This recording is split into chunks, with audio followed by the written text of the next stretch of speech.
to attack the d3 square and to attack the bishop on c4. That doesn't look that bad. Everyone, we're back here with another 10+0 rapid game. Looks like I've got another d4, d5. And hey, well, we're playing against the Dubravka London again. Last game, I blundered horribly against it, so I wonder if my opponent's going to play the same line. No, he doesn't play knight f3. He plays e4, so I'm just going to take here. We're going to have a big trade in the center here. Most likely he's going to take on c5 after we trade knights. And yeah, it's very, very solid. Very solid opening.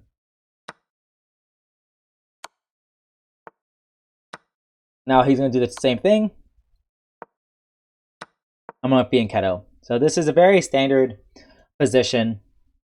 Very, very standard.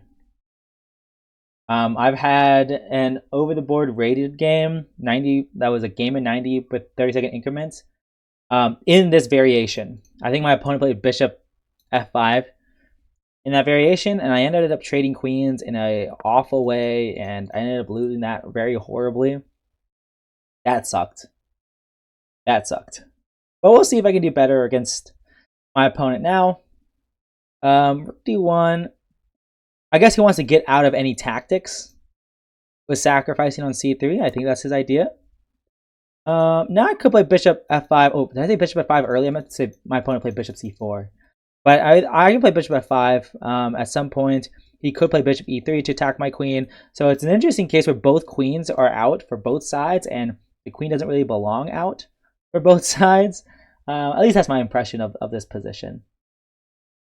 I probably do want to play bishop f5, is my guess. Bishop f5. Yeah, I think I do. I don't see how it could be bad. Yeah, this is fine. I think I'm just going to... Do I want to take, actually? What if I don't want to take? I could take and then play e5. And after the bishop moves, let's say to e3, then I could play e4 if I wanted to. And I actually don't hate it. I don't know if it's particularly good, but I don't hate it either.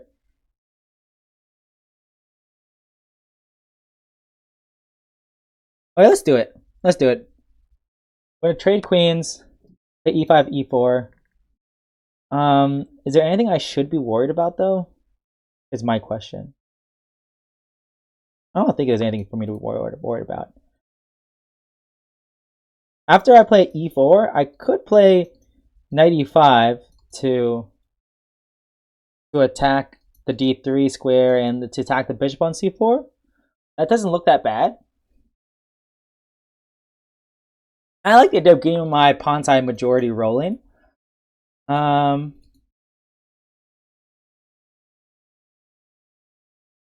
Whoops, I don't want to change that.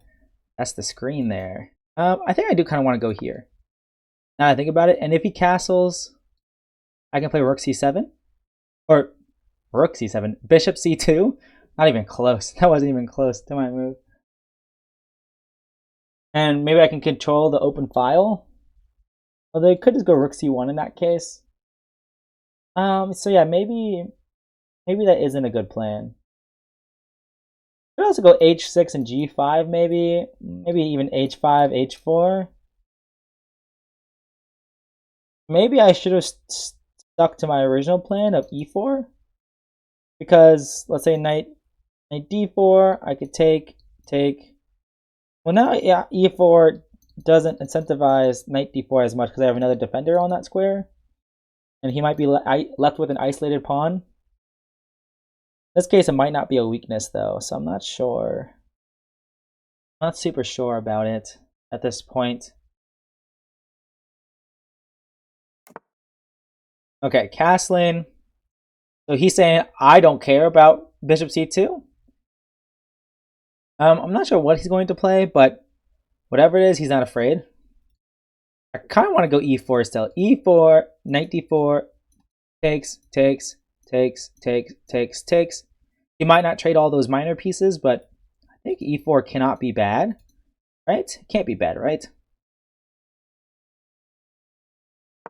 I don't think e4 could be bad. Oh my goodness, knight g5. Knight g5, knight e5? Yeah, luckily I have that resource. Yeah, this position isn't too bad for me. It's probably around equal. Maybe I'm slightly better.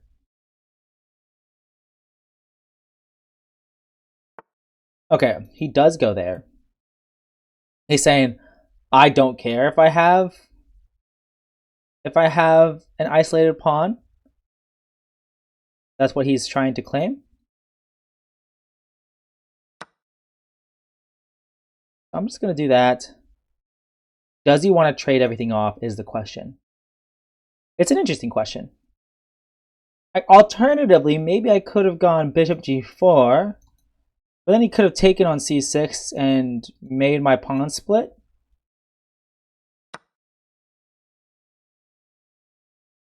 Oh boy, okay. So I could go bishop here now, but probably not. Let me just go here. One thing to think about in the same colored bishop endgame is that a lot of my pawns are on light squares, and he has a light squared bishop, so that does not actually favor me. That's actually not good for me. And I really don't see a way for me to not have my bishops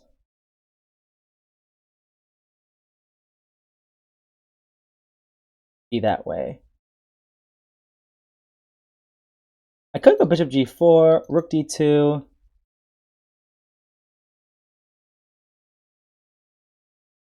I kind of really want to go bishop d7. I can't explain why. Bishop d7.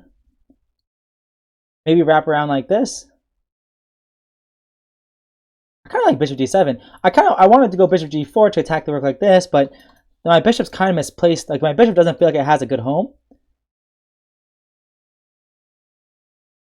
Oh wait, I should have started with king g7 first. Oh my goodness, I should have started with king g7 first.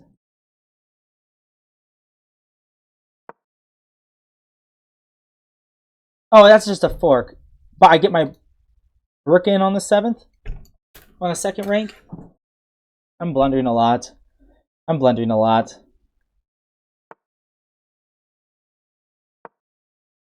King g7, getting out of the pin.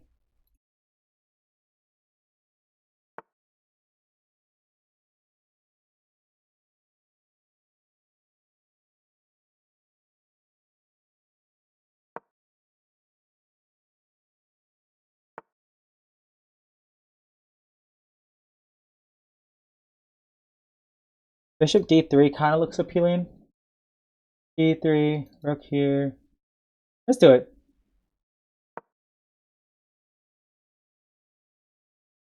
This rook is kind of stuck in a box, actually. Believe it or not.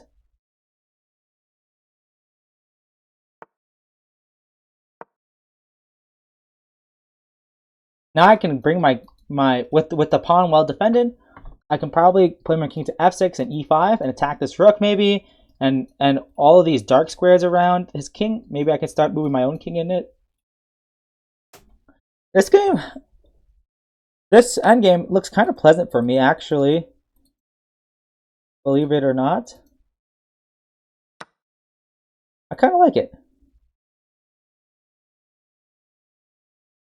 What is this rook doing on d4? It looks so misplaced on d4. Like, really misplaced on d4. Could play d6.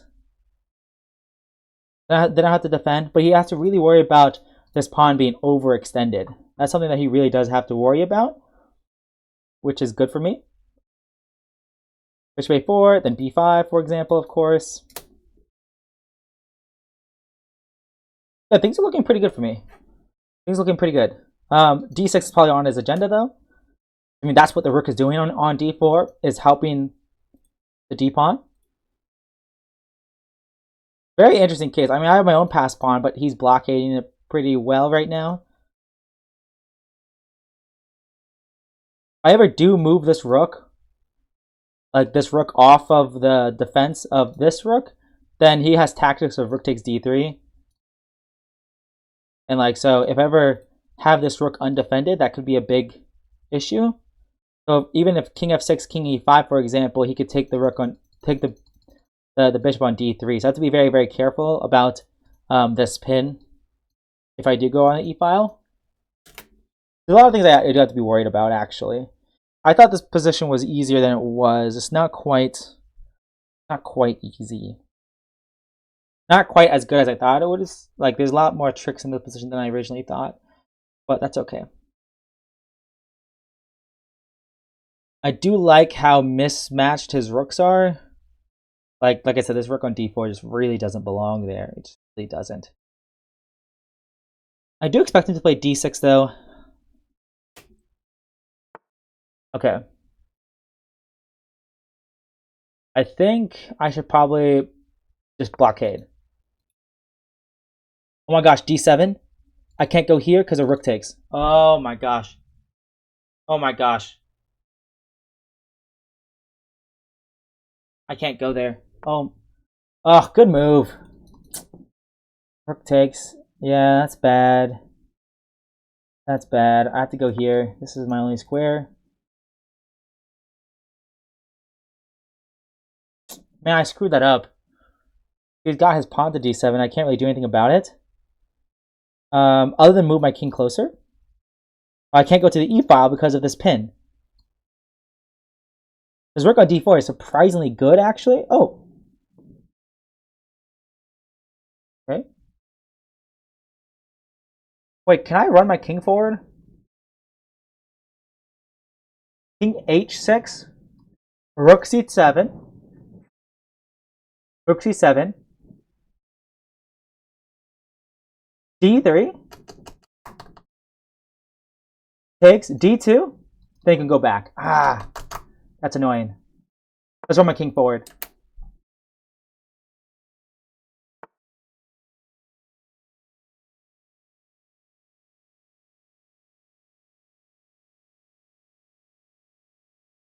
King here.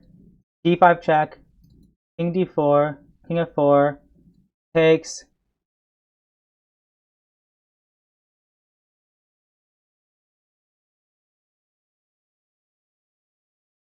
King g5. Pawn takes. King h4. King h2.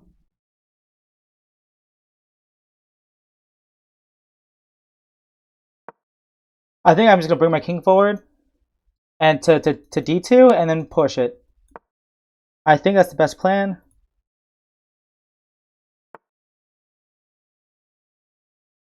King d3 takes. King d2.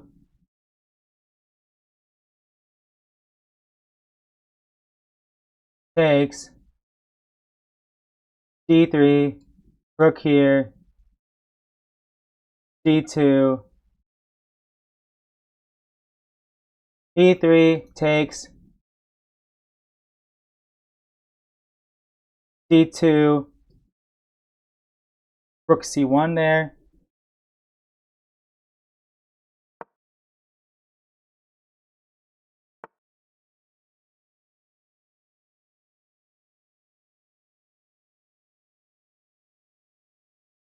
Oh my goodness, wait, I could sacrifice an exchange. Probably. Rook here. Rook here. Takes, takes, takes.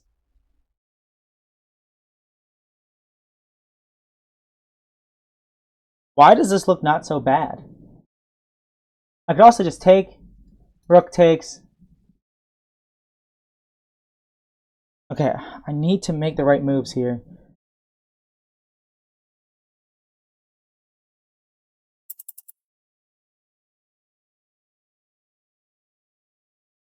He's starting checkmate in some cases.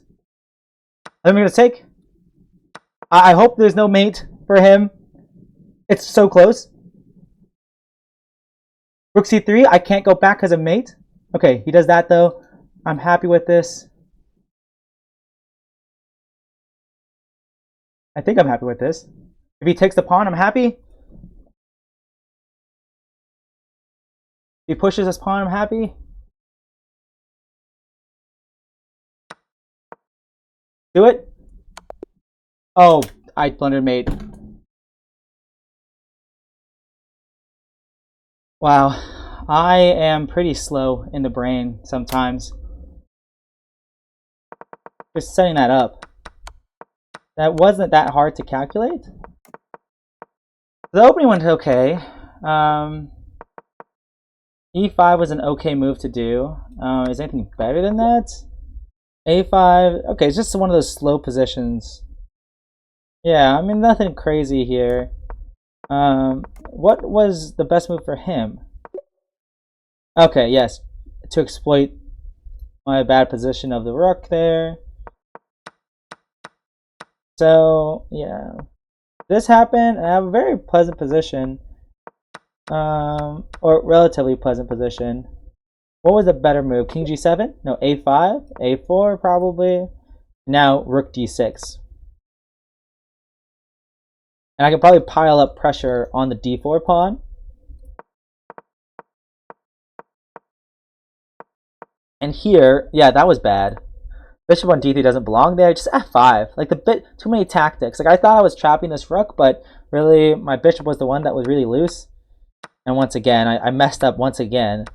I could have taken like this, which is an interesting thought. And now I take with the bishop. I guess. I don't know. It's not super obvious to me. And so I mess it all up, and I get my king active. A6 would have been better. Why? Why is A6 better? Now bishop b5, attacking this pawn. And after rook c7, or something like that. I could play rook f5, try to trade off a pawn.